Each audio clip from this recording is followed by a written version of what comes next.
Bismillahirrahmanirrahim.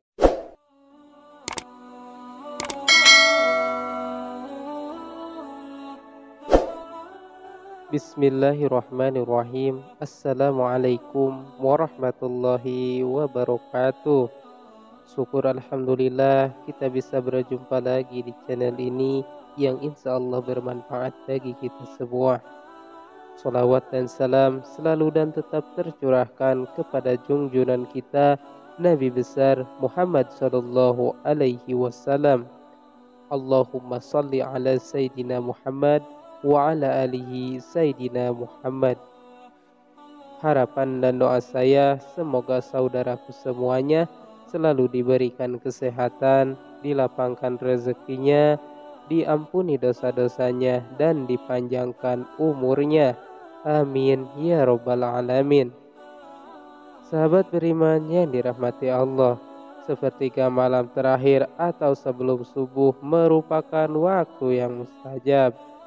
Umat Islam bisa memanfaatkan waktu tersebut dengan mengerjakan amalan sebelum subuh.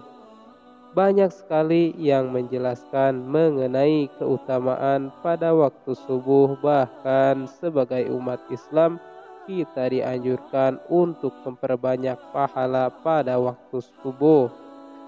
Ada beberapa amalan sebelum subuh yang dapat dilakukan oleh umat Islam. Yang pertama, sholat tahajud. Dalam kitab Fathul Mu'in karya Syekh Jainuddin bin Abdul Aziz Al-Malibari yang diterjemahkan oleh Baharudin Fuad, turut disebutkan hadis mengenai anjuran mendirikan sholat tahajud. Rasulullah Shallallahu Alaihi Wasallam bersabda, "Wahai kalian manusia, sebarkanlah salam, berilah makanan, sambunglah tali persaudaraan, dan sholatlah ketika manusia terlelap tidur pada waktu malam. Niscaya engkau akan masuk surga dengan selamat." Hadis riwayat Ibnu Majah.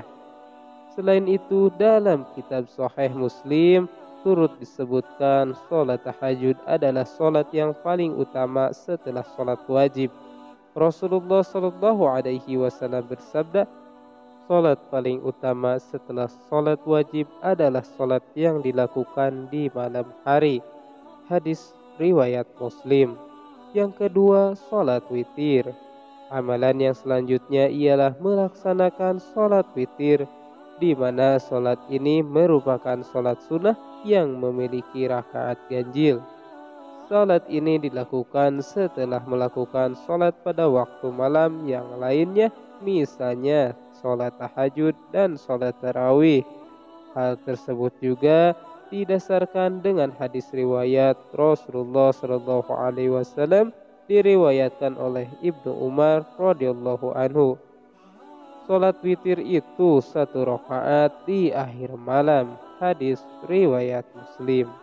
Yang ketiga, sholat qobliyah subuh. Sholat sunnah terakhir yang bisa dilakukan sebelum waktu subuh adalah sholat sunnah fajar atau qobliyah subuh. Sholat sunnah ini memiliki banyak sekali keutamaan yang bahkan tidak ternilai.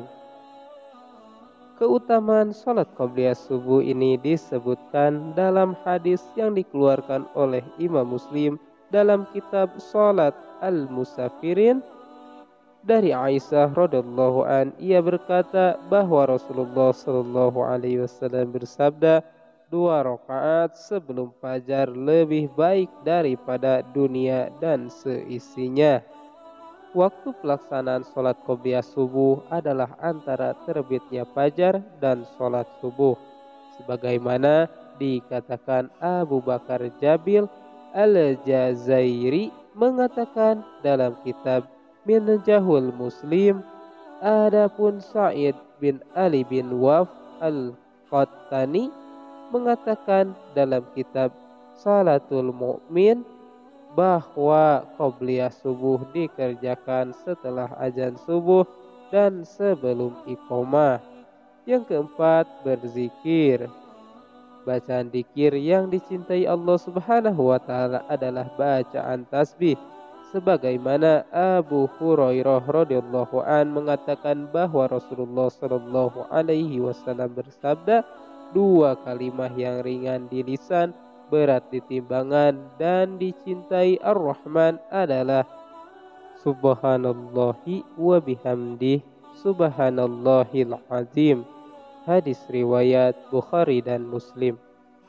Dalam kitab Sahih Muslim juga terdapat riwayat tentang zikir yang sering disebutkan dengan tasbih malaikat. Dari Abu Dzar, ia berkata bahwa Rasulullah Shallallahu Alaihi Wasallam ditanya tentang zikir apa yang paling utama.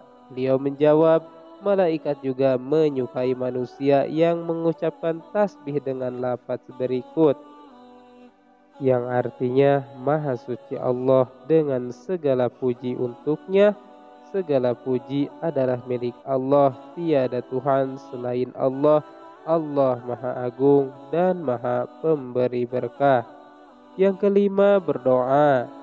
Ada sebuah hadis yang menyebutkan bahwa pada sepertiga malam terakhir Allah Subhanahu wa Ta'ala turun ke langit dunia dan mengabulkan permintaan hambanya.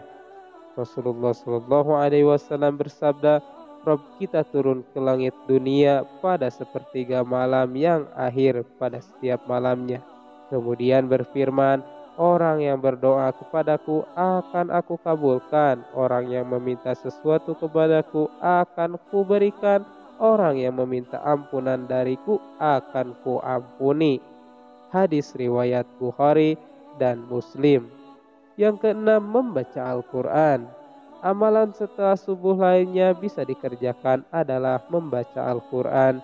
Allah Subhanahu wa Ta'ala telah memerintahkan hambanya untuk membaca Al-Quran melalui firman-Nya dalam surah Al-Muzammil ayat 1-4, yang artinya, wahai orang yang berselimut Nabi Muhammad, bangunlah untuk sholat pada malam hari kecuali sebagian kecil, yaitu seperduanya, kurang sedikit dari itu atau lebih dari seperdua itu. Bacalah Al-Quran itu dengan perlahan-lahan. Demikian yang bisa saya bagikan, semoga bermanfaat untuk kita semua. Amin ya Allah ya Rabbal Alamin. Akhirul kalam, wassalamualaikum warahmatullahi wabarakatuh.